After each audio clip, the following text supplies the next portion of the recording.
This video is to teach you some of the fundamentals of designing vertical grow rooms for growing cannabis, and specifically sealed rooms with more than one level. This example we're going to talk about today is a 2-level, as you can see, and it's based on 3 12-foot sections, so its nominal length is 36 foot long. We only, in this example, I want to explain a little bit about this example to you because you're going to look at it and not understand. This is a mock-up. In a mock-up, you don't necessarily have a functional system. You have a representation of a functional system, right? So our system is fully functional, but what's mocked up, for example, is all the lights are not installed. That doesn't mean we're not going to install the lights, okay? So understand that this video is about the air system and addressing putting air into these racks, because you see the problem exists today in the entire vertical segment of the cannabis industry in that no conditioned air is actually being delivered to canopies, okay? And why that is a problem, you have to understand that look at each one of these segments as individual rooms, right? So this represents 2, 4, 6 individual rooms. Can you imagine not putting conditioned air in 6 of your grow rooms and just blowing it in the hallways or all around the rooms? You'd never do that, right? But that's the standard. And the standard is also they take underpowered fan systems that don't blow the air in a very efficient manner. We'll talk more about air soon, but they're not specifically connecting the air conditioner to the fan system and delivering conditioned air to the canopies. That's missing.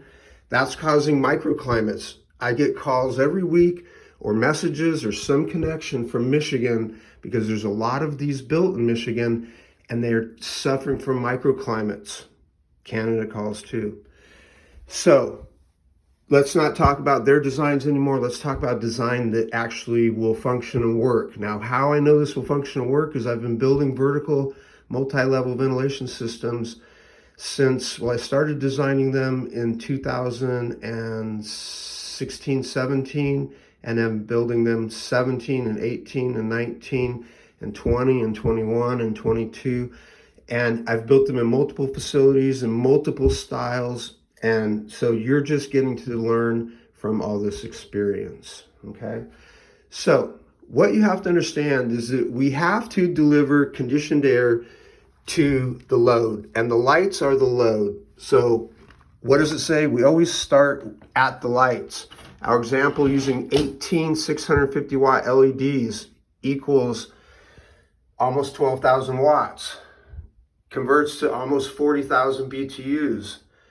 If we look up the AC data from Carrier, Train, Payne, Ream, Rude, all of them, Comfort Maker, Heil, Tempstar, right? We will find that a 5-ton unit is a nominal 60,000 BTUs. That means it does about, it might be a little more and a little less. Guess what? It's almost always a little less. Some of them run a little bit more and you pay for it, right? But on average, a 5-ton unit does 40,000 BTUs of sensible power, all right? Our lights need 40,000 BTUs for the heat that's associated with their watts. Now, you might think there's very little heat associated with LED, but guess what? LED does what LED is supposed to do, and that is make more light. With more light, what can you do as a grower? Yep, you can grow more biomass. So LEDs work. People that are using them properly, they know it. That's why nobody's going back.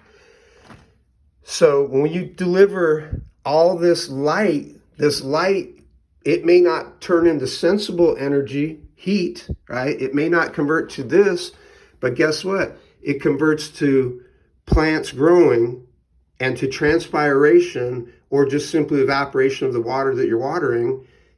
So we have the lights are causing transpiration and evaporation 100%. The lights are 100% the driver of everything that happens in this space inside of this grow room. The lights are the input, not the water. Water's an element that you use in the process. The energy of the electricity converted to photons is 100% the input. And that's the energy input that we have to control, right? That energy converts to heat, and somebody's got to deal with the heat. And right now, what they do is, you know, in your PIP rooms, they hang a bunch of dehumidifiers at one end of the room. They dump all the AC at one end of the room, and then they put the returns down at the far end of the room, because you guys have these rooms, and I've been in them. And I understand what they're thinking. They're thinking that the dehu's making dehumidified air, and the air conditioner's dumping cold air, and it's all mixing up, and their fans are scooping and sucking it up and blowing it in for you. It ain't fucking happening, okay? That's not how it works. So what we have to do is we have to deliver the actual BTU work to the rack, and then we have to take it and we have to deliver it into the rack, or it don't get there. When you have ceiling vents like most of you have, with ducts up here and dehumidifiers all around the room up here, the reason your rooms aren't working is because you're not delivering the conditioned air to the job. The job is all these little plants down here, right? The job is right here, not up there at the ceiling, okay? It's not over here.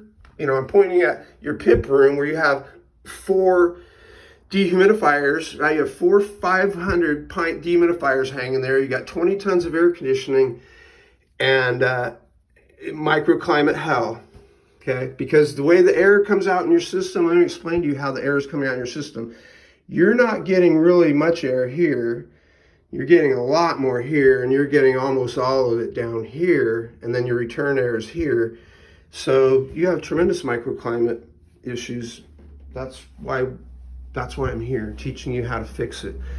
So what you have to do is take and put air into the racks, like we're doing, right? So let's talk about this one rack and sizing now. I know this is a long video, but there's a lot for you to learn. So we figured out that we need a 5-ton unit, right? Let's get back to sizing. We got to get 5 tons of air conditioning in this one rack. That's why you guys don't do it, is because nobody's doing it. You're not practicing it. Well, guess what? I am. And this one right here, this mock-up that you're looking at, it's not going to do the specs that we're talking about. So I'm telling you, this is how you size it if you want to deliver 100% of the air to one rack like this. And if it needs 5 tons of air conditioning because it has 18 650-watt lights, like our example does, then we have to deliver 2,000 CFM of conditioned air to this point. And since we need 2,000 CFM delivered to this point, what we've got to do is have more than 2,000 CFM of air at this fan, so that it will take our 2,000 CFM of conditioned air, it will take that air, and it will blend it with room air that's warm and wet. That way we don't deliver very cold air to the canopies directly, right? So we take a fan that's capable of about 3,000 CFM of air. We turn the AC fan actually down to its low setting, because ACs are actually allowed to run between 350 and 400 CFM. It's not a fixed 400 CFM. That's just for human comfort standards and, you know, a standard. But you have the ability to turn it down to 350. So turn your AC fan down. That increases the dehumidification effect back at your cooling unit that you've set up to do reheat, so you don't have any dehumidifiers in this room. 100% of your dehumidification can be done with that 1 5-ton unit, because it is 500 pints per day itself, as well as its 40,000 BTUs per hour, right?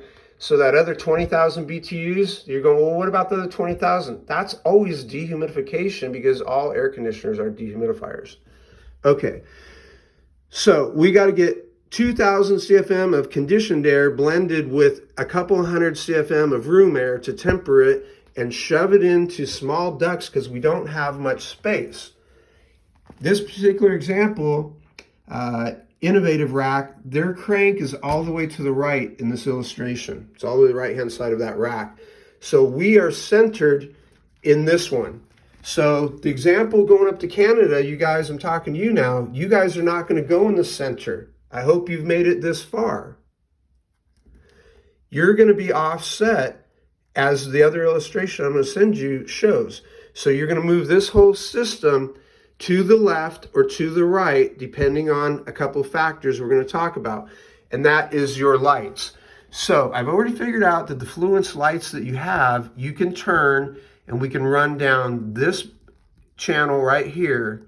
And that's what has been illustrated, and you'll see that. So you'll line up that duct with that dead zone there, and there's no shadow. We actually measured in this particular system. We measured under this. You can talk to Cap about it. He's the one that told me there's more light under the duct than next to the duct, and I think it just has to do with reflectivity that's going on. So you're going to run your duct offset because you have a 4 plant count in your room, and that means you have a space in between plant number 1 and plant number 2, or between plant number 3 and plant number 4, or plant 2 and 3. In this case, you're going to pick one, this end or the other end, okay? So you pick where the duct's going to go, and you run it down that area. Now, how you're going to strap this duct on there is with the waterfall, right? That's waterfall wire rack. See, Steve knows his stuff because he works in this industry, you guys. So the waterfall wire rack, you're going to take basic sheet metal strapping and strap the duct to that, screw it to itself, and line it up exactly where it has to go in relationship to the lights. And whoever's doing the duct is going to direct the lights, okay? So don't ask electricians where the lights are going. You're going to go in and you're going to put a light up and tell everybody that's hanging lights, put all the lights up just like this, okay? So you're going to have to be directive on this, and first go set one light and see how it's going to work out, okay? Now, this particular example we have been talking about was putting 5 tons of air conditioning. In your guys' job in Canada, we don't need 5 tons of air conditioning. So the fan you're going to use is only a 2000 CFM fan, okay?